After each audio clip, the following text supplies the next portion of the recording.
drama queens and heroes acting out there on a silver screen. Come grab a seat, popcorn is on me. Camera speed. Sound production, take one. Hello, welcome to Meet Me at the Movies. Noel T. Manning the second here, hanging out with Thomas Manning.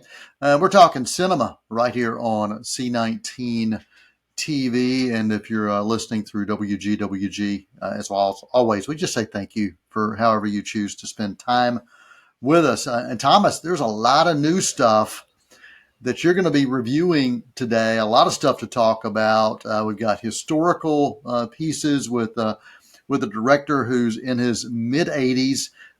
We've got a film that's got a connection to Cleveland County. That's part of a franchise. We've also got, somebody who gets left at school because nobody cares about them. And then we've also got a superhero. So there's a lot to cram into this particular episode of Meet Me at the Movies. So good to see you, man. Yeah, and at least 3 out of 4 of these movies are loosely inspired by my own life. So just throwing that out there. Yes, that is correct. That is correct. Well, man, what's first off? Do you want to talk Ridley Scott? Do you want to talk Hunger Games franchise? What's the first thing on your list, man? Yeah, let's talk about Ridley Scott and Napoleon. Ridley Scott is the one you mentioned, who is 85 years old. And he actually didn't make his first feature film, I believe, until he was 40 or late 30s. So you look at just the incredible longevity of his career and the sheer scope of the stories he captures. It just never fails to impress. And, with a historical figure like Napoleon Bonaparte, I think you had to have someone like Ridley Scott, who I don't think anybody else or anybody, unless you had somebody of that stature, was going to be able to capture the story of someone like Napoleon. And, of course, you have Joaquin Phoenix in the lead role as Napoleon. And it's not necessarily a womb-to-tomb biopic. It's more of a biopic that takes a look at the time when Napoleon was in the military and how he rose up through the ranks and became the great conqueror he did. And there were times in the film where I thought, okay, it would have been nice to have a little bit more of an idea of where Napoleon came from, because the tagline for the film is, he came from nothing, he conquered everything. And there was part of me that was wanting to know, okay, what's this nothing that he came from? But the more I watched the movie, the more all of that faded away. And then when I walked out of the theater, I wasn't really thinking about any of those quibbles I had. I was just thinking about just the epicness of the film. And I think what the film does, where it hits its peak is when it's focusing on the contrast between the glory of Napoleon's victories on the battlefield and his personal life just falling apart. And a lot of that is his relationship with Lady Josephine, who was played by Vanessa Kirby. And you see him, he's this great, important figure who is, as he says, he is in the same breath as Alexander the Great, but he can't maintain a relationship with the woman he supposedly loves. And I think that's when it is exploring that dynamic. That's what makes this film, such a success in my eyes. You mentioned the epicness of a film like this, and I think there are certain films that are created that the larger the screen, the better. Do you feel that large screen, large sound is really important for a film like Napoleon? Most definitely. And there are multiple major action set pieces in this film. And, going chronologically through the film, there's a nighttime raid on a fort within the first half hour of the film. And it's, as far as capturing nighttime action, is extremely difficult. And many directors have tried and failed, across television. and film, and this is definitely one of the better ones. You can clearly understand everything that's going on and understand the geography of everything that you're witnessing. So, and also this early scene gives you an idea of just the master strategist that Napoleon was. Um, and then later on in the film, if you've seen the trailer, there's a set piece that takes place on the ice out in the Russian winter, and you see once again Napoleon's just incredible, his masterminding as a war general, and just I don't know how many of the people we see in these scenes were extras and how many were kind of digital creations of just thousands upon thousands of soldiers. But either way, as an 85-year-old Ridley Scott directing Yeah. something of this magnitude is really just mind-boggling. Well, looking at the production notes, I think I'm looking at this right. The film featured 6 major battle sequences. And what's interesting is Ridley Scott, not slowing down. He did The Last Duel that was released in 2021. And the very same day it was released was when he said, I'm going to be doing Napoleon. And so he's not slowing down from these grand scale types of films. And you mentioned Phoenix serves also as a producer for this film. And Phoenix and Ridley Scott are no strangers. I mean, they've known each other for 20 plus years. They worked together on Gladiator. And so this particular film released by Sony with a combination of Apple Studios. And so what does that mean from a standpoint of seeing this at home versus seeing this on the big screen, Thomas? Yes, I know it will be debuting on Apple TV Plus on November 22nd. And it does have a limited run in theatrical markets, and also in certain 70 millimeter screenings that you can find this film. That's those options are limited, but I will say if you do live in a market or you have access to a market where you can see this in 70 millimeter, do whatever you can to make that happen. I unfortunately did not see it in that format, but even just seeing it on a big screen in the way that I did, I could tell that if you saw this in that, pure film projection, it would be just stunning. So. Awesome. So as we talk FYC for your consideration awards caliber films, where does this rank up there, and where will we be seeing some of the names, some of the behind the scenes aspects of awards for Napoleon? I think definitely in a lot of the below the line categories, production design, costume design, the score from Martin Phipps was one of my favorite scores of the year. Very versatile music score, and I think Joaquin Phoenix does have a shot as well. I know it's a very very stacked year for lead actors, but with Joaquin portraying such a significant historical figure, I think the Academy will definitely weigh that, and possibly Vanessa Kirby as Lady Josephine as well, perhaps in the supporting actress category. And I know Ridley Scott has actually not won an Oscar at this point in his career, and I think everybody's wondering when that's going to come around. I don't know if this will be that time, but I think that's something else that the Academy will definitely take into consideration. All right. Any final thoughts before you give your rating for Napoleon right here on Meet Me at the Movies? Yeah, I also want to mention that it's a surprisingly very funny film at times, and you have to have a certain sense of humor. But Napoleon himself, he was a very, very insecure person, and the way that reflected on the people around him was oftentimes in a negative and toxic way. But it also manifests, for the audience in a pretty humorous way at times. He has lines in this film like, "Destiny has led me to this lamb chop." So, and you can't help but laugh at that, and especially when he is 100% serious in that moment. He is just saying that because he thinks honestly that's where he is with this point in his life. Destiny has led him to this lamb chop. So you have stuff like that for us, 300 years later, watching a story like this, we just can't help but laugh. So yeah, Yeah. it's a very entertaining film.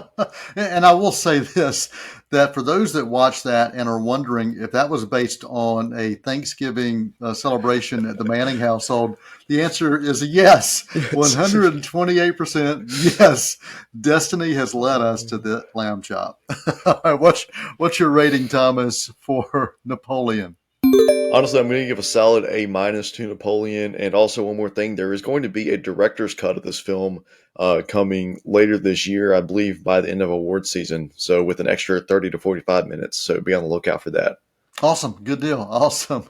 Well, Thomas, several years ago, you and I got in trouble for being on the set of the original Hunger Games.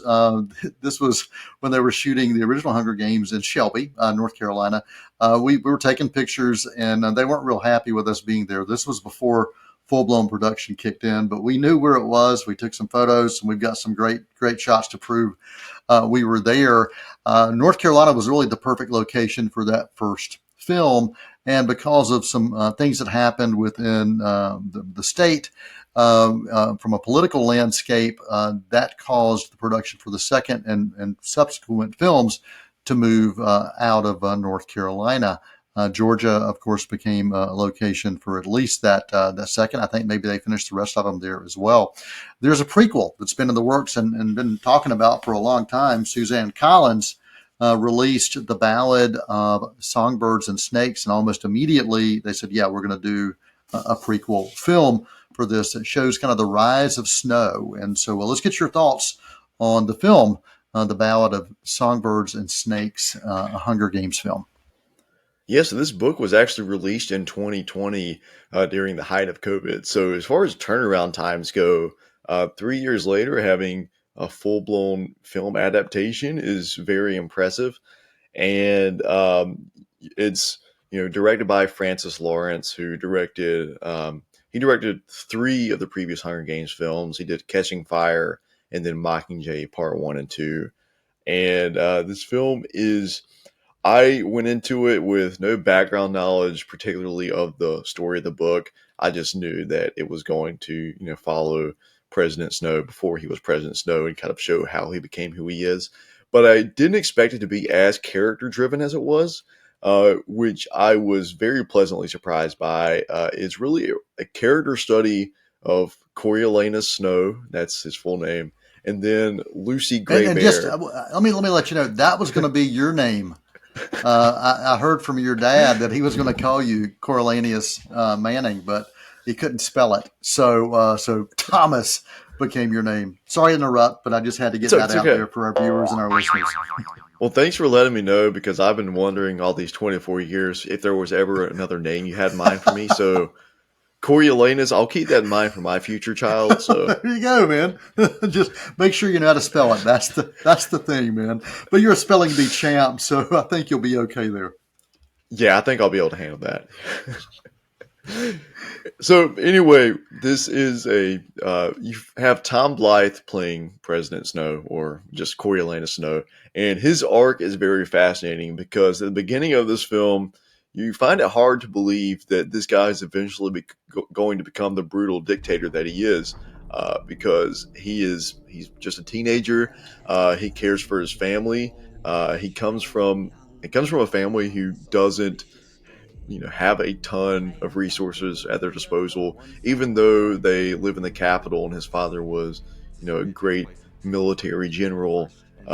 He and his immediate family, they really don't have they don't have a lot of money, they don't have a lot of means, and then over the course of this film, by a couple hours later, you realize that it was a natural progression of his character to get to just the Iron Fist dictator that we came to know in the Hunger Games films.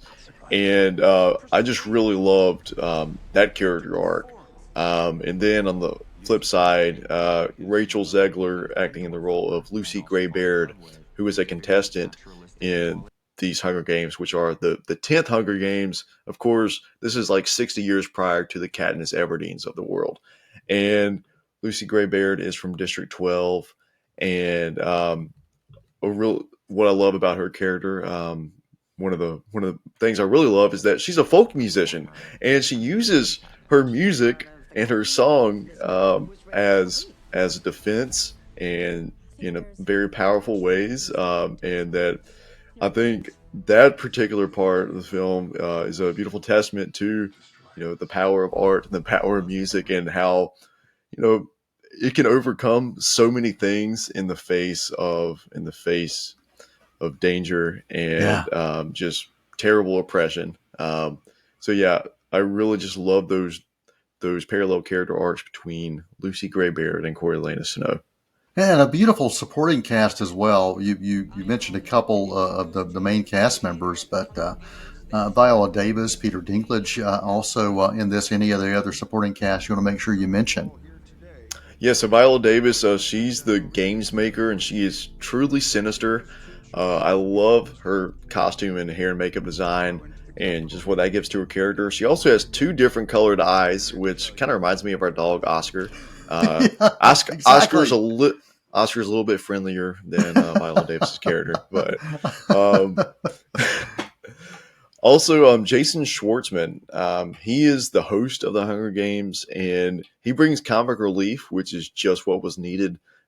He's a guy who he's all about the show and the entertainment, and some of the humor he brings is very dark and absurd, but it gets some very uncomfortable laughs from the audience.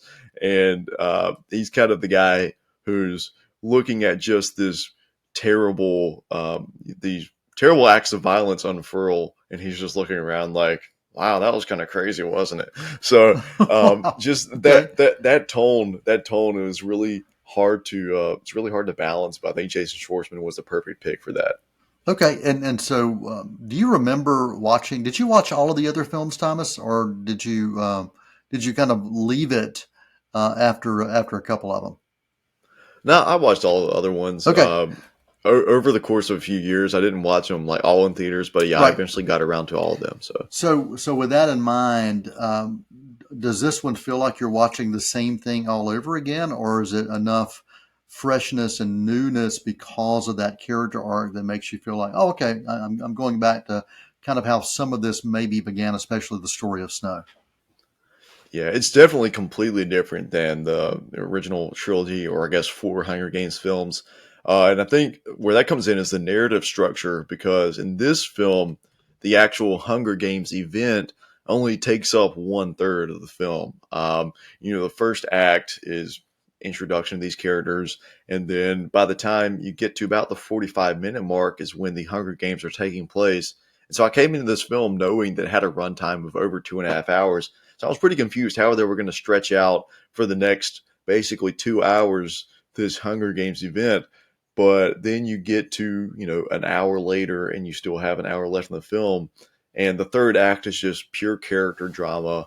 Wow. And I really was a huge fan of that structure. It's actually split up into three distinct chapters that are title cards that come up on the scene. Wow. So I absolutely loved that part of the film. And I think that it goes back to having great source material like Suzanne Collins Hmm. brought to the table, and having people who are good with adapting source material. And once again, I am not directly familiar with the book by Suzanne Collins, but I assume that was something very specifically that she developed within the original narrative. So Well, one of the things I love about prequels as a whole is that it brings in new audiences to either books, written material, or to films and TV. It allows you to experience characters in a different way and experience stories in a different way, and also introduces new audiences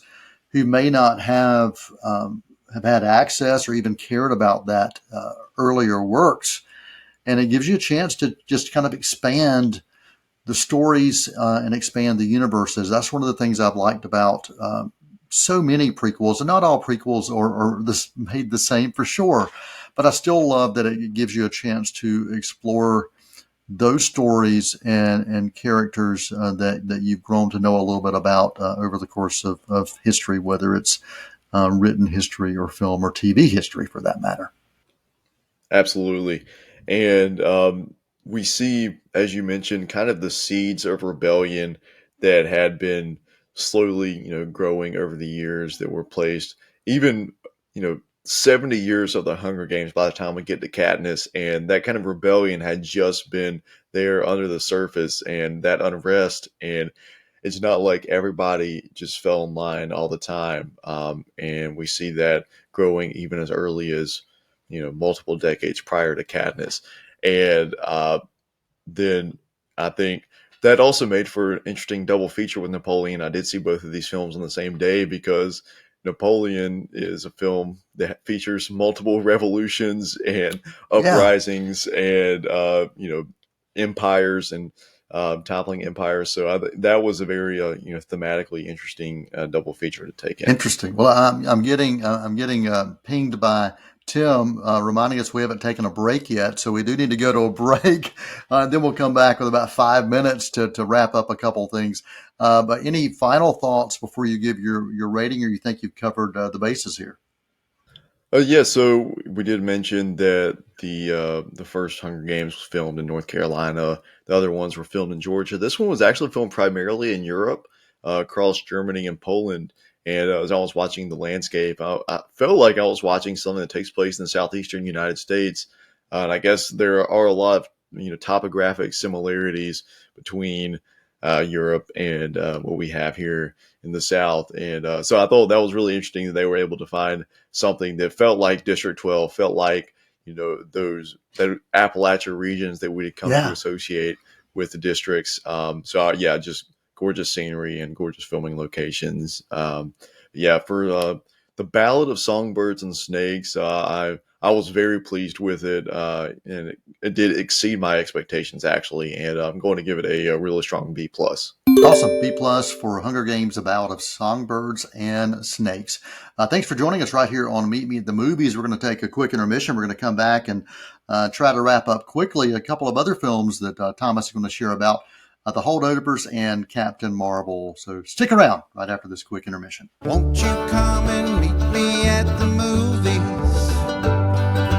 Won't you come and watch a flick? Between your job, your family, and other demands on your time, life can get pretty hectic. So we want you to take time for yourself. Hi, I'm Jennifer Harrell, and I want you to join me for your health. Each month, the Cleveland County Health Department and C19 TV will explore topics that affect you and your family's health. We'll discuss the importance of exercise, a healthy diet, and regular health screenings and checkups. From fitness tips to warning signs to the latest healthcare news. For Your Health will help keep you in shape and up to date in Cleveland County. We want you to be your best, so join us each month for Your Health, right here on Spectrum Cable and online, C19.TV. Hi, I'm Shara Miller, the host of Artworks. Each month we bring to you wonderful, talented artists from here in Cleveland County and the region. We have artists, we have potters, we have painters, we have musicians, we have actors. We just have wonderful artists that come to you and tell you about all that they're doing, their creativity, what inspires them. Join me here on Artworks each month on C19. You can also watch us online at C19.TV. Won't you come and meet me at the movies? Won't you come and watch a flick? Hello, welcome back to Meet Me at the Movies. Noel T. Manning II here along with Thomas Manning, and we're going to wrap up this show today by talking about The Holdovers, and we might even just give you the rating for Captain Marvel, Thomas's take. I'll tell you what, let's go ahead and what's the rating for Captain Marvel, Thomas? You don't have to give any context, but what's the rating for that film that people can find in theaters now? Unfortunately, a C+ for Captain Marvel, or the Marvels as it's called. I wish I could say more and say more positive things about it, but that's a C+ where I'm sitting with it. All right, C+, it is in theaters now, and it probably will not be in theaters long if you're going to look at what's happening with the box office. Well, Thomas, let's talk about a film that I know that you love. You and I have talked about this, called The Holdovers. Alexander Payne is back with Paul Giamatti. They worked together on Sideways, and here they are together on the big screen again in a film that's got a different kind of look and a different kind of feel. Yeah, so this film takes place in the 70s and kind of during the Vietnam War era. And aesthetically, it also has that grainy film feel to it. I actually had the privilege of seeing this film in 35 millimeter at the Belcourt Theater in Nashville, and for a film that was so, was curated so articulately in just the details of every single visual of the frame.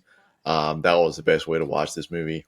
And I love movies that kind of give you that feeling you get when you're sitting by a fireplace and drinking a warm beverage like you are right now.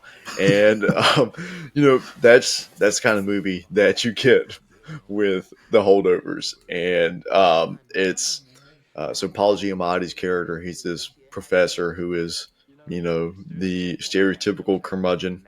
And he's very, very cold toward his students and to the younger generation.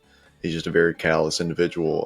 Then he comes into contact with one student of his who is quite the troublemaker, who's played by Dominique Sessa. And this was Dominique's actually first feature film role. Wow. And these two, their arcs are intertwined, and they learn a lot from each other, and learn how to kind of open their hearts and have their worldview soften a little bit. And then one other performance that is almost a third lead in the film, that she'll probably end up in the supporting actress category, but Davine Joy Randolph. Her performance is so strong yet vulnerable, and she is someone who's dealing with a lot of grief and a lot of pain and loneliness, but she's all three of these figures are dealing with their own grief and anguish in a way, but they learn to lean on each other and learn to just really look on the bright side of life, as Monty Python would say. And so, yeah, I was really a huge fan. Go for it. I'll just have that Randolph's character's name is Mary Lamb. So a shout out to my sister-in-law and your aunt, who actually has a name that shows up in a feature film that's getting a little bit of love for sure. Absolutely. That was one of the first things I noticed when they said her name was Mary Lamb. I was like, well, that's my aunt right there. So, awesome. I was a huge fan of the Holdovers, one of my favorites of the year, and I'm going to give it a solid A rating. Awesome. Solid A for the Holdovers. Alexander Payne in a film that you can find in theaters, released by Focus Features. Appreciate you spending time with us right here on Meet Me at the Movies. It's been a great show. We've covered quite a bit and got to get in depth with quite a few things as well. Thomas, thanks for bringing all this, and we're going to have more and more as FYC award season for your consideration continues over the course of the next month. We're going to be talking about a lot that you're going to be seeing and hearing about during award season, especially now that the strikes are officially over for the time period anyway, because we're going to be getting some opportunities to hear from some of these filmmakers behind the scenes, the writers, and the acting talent as well for many of these films. So thanks for joining us, Thomas. Appreciate you, man. Good show. Good stuff, man. Good stuff. Always, you can email us info@c19.tv if you choose, and we'll make sure that Tim responds because we don't have access to that email. So until next time, for Thomas Manning, I'm Noel T. Manning II for Meet Me at the Movies for this week. That's a wrap. To view until we meet again. Next time we see you, we'll gladly fill you in. We'll tell about the happy and the sad ones. We'll talk about the good ones and the bad ones. Many films to view till we meet again.